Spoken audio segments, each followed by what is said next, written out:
اصغر مجھے بتاؤ، تم میری بیٹیوں کو کہاں چھوڑ کر آئے ہو؟ تمہارے اندر ذرا سی بھی غیرت نام کی کوئی چیز نہیں ہے۔ باپ تو بیٹیوں کے محافظ ہوتے ہیں، ان کے رکھوالے ہوتے ہیں۔ اپنے ہاتھوں سے پیسوں کی خاطر اپنی بیٹیوں کو بیچ کر آئی ہو۔ میرا اس وقت رو رو کر برا حال تھا۔ مجھے نہیں تھا پتا کہ اصغر میری غیر موجودگی میں میری بیٹیوں کو کسی کے ہاتھوں بیچ دے گا، اور مجھے یہ معلوم بھی نہیں تھا کہ اس نے میری بیٹیوں کو کسے اور کہاں بیچا ہے۔ ملتان اتنا بڑا تھا، میں چاہ کر بھی اپنی بیٹیوں کو نہیں ڈھونڈ سکتی تھی۔ جب میں اصغر سے لڑتی کہ میری بیٹیوں کو کسے بیچا ہے، انہیں واپس لے کر آؤ، تو وہ کہتا کہ تمہیں فکر کرنے کی کوئی ضرورت نہیں ہے، تمہاری بیٹیاں جہاں بھی ہیں عیش و عشرت کی زندگی، اور میری اتنی اوقات نہیں تھی کہ میں ان کا بوجھ اٹھا سکوں۔ اور پھر کل کو ان کی شادی بھی تو کرنی تھی، میں کہاں سے دیتا ان کو جہیز؟ مجھے تو بہتر لگا، میں نے وہ کر لیا۔ اب تم اپنی بک بک بند کر دو اور جاؤ میرے لیے تازی روٹی بنا کر لے آؤ۔ میں آنسو پوچھتی ہوئی اٹھی اور اصغر کے لیے روٹی بنانے لگی۔ میرا دل اپنی بیٹیوں کی جدائی میں بہت تڑپ رہا تھا۔ میری ممتا ان کو اپنے سینے سے لگانے کے لیے بے چین تھی۔ میرا تو کل سرمایہ میری بیٹیاں ہی تھی۔ بیٹا نہ ہونے کی وجہ سے اصغر کو بیٹیوں سے بہت چڑ تھی۔ ابھی میں نے ایک روٹی توے سے اتاری تھی کہ دروازے پر ایک فقیرنی آئی اور اس نے صدا لگائی، اللہ کے نام پر کوئی بھوکی کو کھانا دے دے، اللہ تیرے دل کی ہر مراد پوری کرے۔ میں نے جلدی سے 2 روٹیاں لی اور کٹوری میں سالن ڈالا اور فقیرنی کو دینے کے لیے دروازے پر گئی۔ یہ فقیرنی اکثر میرے گھر آیا کرتی تھی، میں نے کبھی اسے خالی ہاتھ نہیں لوٹایا تھا۔ اپنے گھر میں چاہے کھانے کو لالے پڑے ہوتے، پھر بھی میں کچھ نہ کچھ اس کی مدد ضرور کرتی۔ جب میں نے اسے روٹی دی تو اس نے وہ روٹی اپنے ساتھ بچے کو کھلائی اور خود بھی کھائی اور دعائیں دیتی ہوئی وہاں سے چلی گئی۔ میں دن رات اللہ تعالیٰ سے دعائیں کرتی تھی کہ کسی طرح میرے بچوں سے مجھے ملوا دے۔ نہیں پتا تھا کہ میری دعائیں اتنی جلد قبول ہو جائیں گی۔ ایک دن جب میں رات کے لیے کھانا بنا رہی تھی تو وہ فقیرنی آئی اور اس نے وہی صدا لگائی کہ اللہ کے نام پر بھوکی کو کھانا کھلا دے۔ میں نے پلیٹ میں چاول ڈالے اور اسے دینے کے لیے دروازے پر گئی۔ اس نے وہ چاول شپر میں ڈالے اور بولی، بیٹی تم پریشان لگ رہی ہو، اگر تم برا نہ مانو تو کیا میں پریشانی کی وجہ پوچھ سکتی ہوں؟ میں بولی، تم جان کر کیا کرو گی؟ اس نے خود ہی پوچھ لیا، تمہاری بیٹیاں کدھر ہیں؟ اب وہ نظر کیوں نہیں آتی؟ پہلے تو وہ مجھے خیرات ڈالا کرتی تھی۔ اس کے پوچھنے پر میں زاروں قطار رونے لگی۔ میں تو خود نہیں جانتی میری بیٹیاں کدھر ہیں اور کس حال میں ہیں۔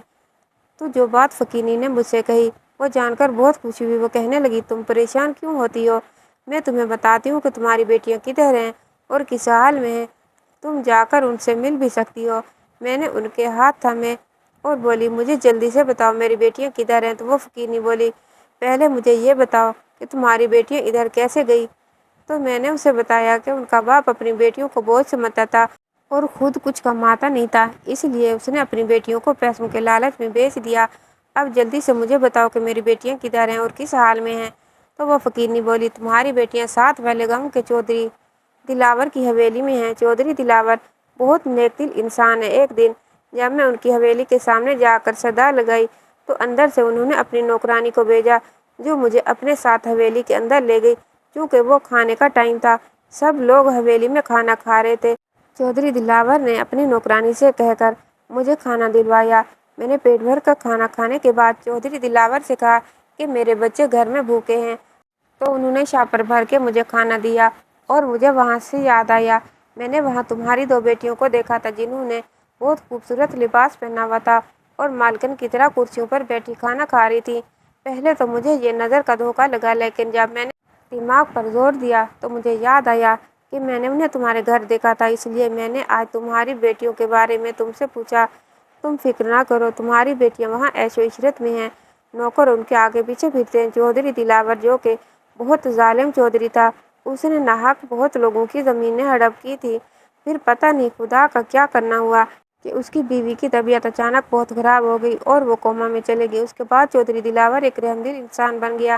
تب سے چودھری دلاور نے سارے برے کام چھوڑ دیے، اس نے لوگوں سے چھینی بھی ان کی زمینیں بھی واپس کر دیں۔ یہ سب جاننے کے بعد میں نے سکھ کا سانس لیا، ورنہ میں یہ سوچ سوچ کر بہت پریشان تھی کہ پتہ نہیں میری بیٹیوں کے ساتھ کیا سلوک ہو رہا ہوگا اور وہ کس حال میں ہوں گی۔ وہ فقیرنی سب کچھ بتانے کے بعد وہاں سے چلی گئی اور میں یہ سوچنے لگی کہ میں وہاں کیسے جاؤں، کیونکہ اگر میں اپنے شوہر کو وہاں جانے کے بارے میں بتاتی تو وہ مجھے کبھی بھی جانے نہیں دیتا۔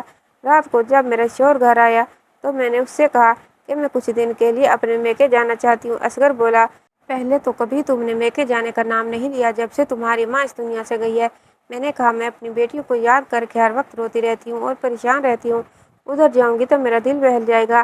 کچھ دن رہنے کے بعد میں واپس آ جاؤں گی۔ اصغر مان گیا اور اس نے کرائے کے لیے مجھے کچھ پیسے بھی تھما دیے۔ میں نے جلدی سے کچھ کپڑے ساتھ لیے اور گھر سے نکل گئی۔ پوچھتی پچھاتی میں اس گاؤں تک پہنچی۔ مجھے چودھری دلاور کی حویلی کا پتہ نہیں تھا۔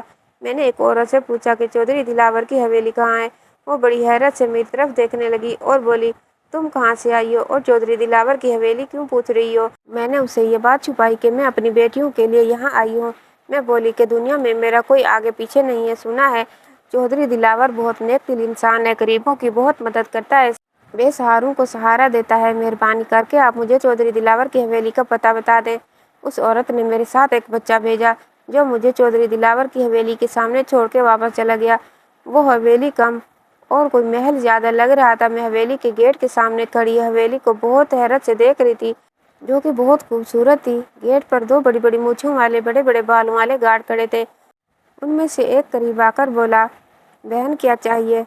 کھڑی کیا دیکھ رہی ہو؟ کس سے ملنا ہے؟ گارڈ اتنا پوچھنے پر میرے تو پسینے چھوٹ گئے، میری ٹانگیں کانپ رہی تھی۔ میں کانپتی ہوئی آواز میں بولی، مجھے چودھری دلاور سے ملنا ہے۔ تو وہ بولا، کیوں ملنا چاہتی ہو؟ کیا کام ہے؟ میں بولی، مجھے کام کرنے کی ضرورت ہے۔ میں بہت اچھا کھانا بنا لیتی ہوں اور گھر کے سارے کام کر لیتی ہوں۔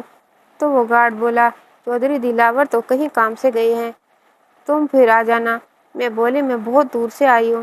تو گارڈ بولا، ٹھیک ہے، تم اندر آ جاؤ۔ وہ مجھے اندر لے گیا اور بولا، تم یہاں لان میں بیٹھ جاؤ، جب چودھری دلاور آئیں گے تو ان سے ملاقات تمہاری کروا دوں گا، اور یہیں بیٹھی رہنا، اندر جانے کی کوشش مت کرنا، ورنہ یہ تمہارے لیے اچھا نہیں ہوگا، کیونکہ چودھری دلاور کی اجازت کے بغیر کوئی بھی اندر نہیں جا سکتا۔ میں نے ہاں میں سر ہلا دیا۔ تو وہ گارڈ وہاں سے چلا گیا۔ میں نے لمبا سانس خارج کیا اور چودھری دلاور کے آنے کا انتظار کرنے لگی۔ لان میں، جو کہ حویلی کے اندر والے حصے کے سامنے تھا، میری نظریں بار بار حویلی کے اندر والے حصے کی جانب اٹھ رہی تھی اور میں دل میں دعا کر رہی تھی کہ کاش مجھے میری کوئی بیٹی نظر آ جائے، لیکن وہاں میری بیٹی تو کیا، کوئی اور بھی مجھے آتا جاتا نظر نہ آیا۔ 3 گھنٹے انتظار کرنے کے بعد مجھے گاڑی کی آواز آئی تو میں جلدی سے اٹھ کھڑی ہوئی۔ گاڑی کی آواز آتے ہی گارڈ نے جلدی سے گیٹ کھولا۔ گیٹ کھلتے ہی کالے رنگ کی چمچماتی ہوئی گاڑی گیٹ کے اندر داخل ہوئی۔ گاڑی کے پچھلے حصے سے 2 گارڈ نکلے۔ انہوں نے جلدی سے گاڑی کا دروازہ کھولا تو چودھری دلاور گاڑی سے نکل کر اندر چلے گئے۔ میں چودھری دلاور کے پیچھے اندر جانے لگی تو گارڈ نے مجھے روک لیا اور بولا، تم یہیں انتظار کرو، میں چودھری دلاور سے اجازت لے کر آؤں گا، اس کے بعد تم اندر جا سکتی ہو۔ میں وہیں بیٹھ گئی اور گارڈ کے واپس آنے کا انتظار کرنے لگی۔ کچھ دیر کے بعد گارڈ واپس آیا اور مجھے اندر جانے کے لیے کہا۔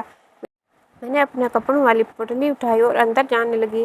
اندر جانے سے پہلے میں نے بڑا سا گھونگھٹ نکال لیا تھا تاکہ میری بیٹیاں مجھے نہ پہچان سکیں اور میں دیکھوں کہ میری بیٹیاں کس حال میں ہیں۔ جب میں اندر داخل ہوئی تو خوف کے مارے میرا برا حال تھا۔ سامنے ہی چودھری دلاور صوفے پر ٹانگ رکھے بیٹھا ہوا تھا۔ میں نے جاتے ہی سلام کیا۔ سلام کے جواب کے بعد چودھری دلاور بولا، بی بی بتاؤ، میں تمہاری کیا مدد کر سکتا ہوں؟ میں بولی، چودھری صاحب مجھے کام کی ضرورت ہے۔ تو وہ پوچھنے لگا، تم کہاں سے آئی ہو؟ میں بولی، میں ساتھ والے گاؤں سے آئی ہوں، میرا اس دنیا میں کوئی نہیں ہے۔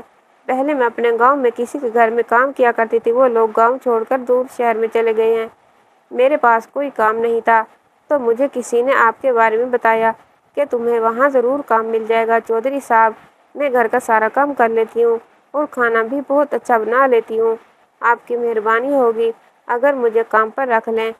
کچھ سوچنے کے بعد چودھری بولا، میری حویلی میں ہی بہت ملازم ہیں، مجھے ملازمہ کی ضرورت نہیں ہے، یہ لو کچھ پیسے ہیں، یہ رکھ لو، میرے گارڈ کو اپنا پتہ بتا دو، تمہیں اتنی رقم ہر ماہ مل جایا کرے گی۔ میں بولی، نہیں چودھری صاحب، مجھے خیرات نہیں چاہیے، اگر آپ مجھے کام پر رکھ لیں تو مجھے یہ پیسے قبول ہیں، ورنہ میں یہ خیرات کے پیسے نہیں لے سکتی۔ تو چودھری نے اپنی ملازمہ کو آواز دی۔ ملازمہ دوڑتی ہوئی آئی اور بولی، جی چودھری صاحب۔ چودھری دلاور بولا، آج سے کھانا بنانے کی ذمہ داری تمہاری، آج سے صفائی کا سارا کام یہ نہیں ملازمہ دیکھے گی۔ میں بولی، چودھری صاحب آپ کا بہت شکریہ، سچ میں آپ کا دل بہت بڑا ہے۔ وہ ملازمہ مجھے اپنے ساتھ لے گئی اور مجھے سارا کام سمجھا دیا۔ اس دن میں نے کوئی کام نہ کیا کیونکہ وہ میرا پہلا دن تھا۔ کام سمجھانے کے بعد ملازمہ نے مجھے میرا کوارٹر دکھایا، جو کہ ملازمین کے رہنے کی جگہ تھی۔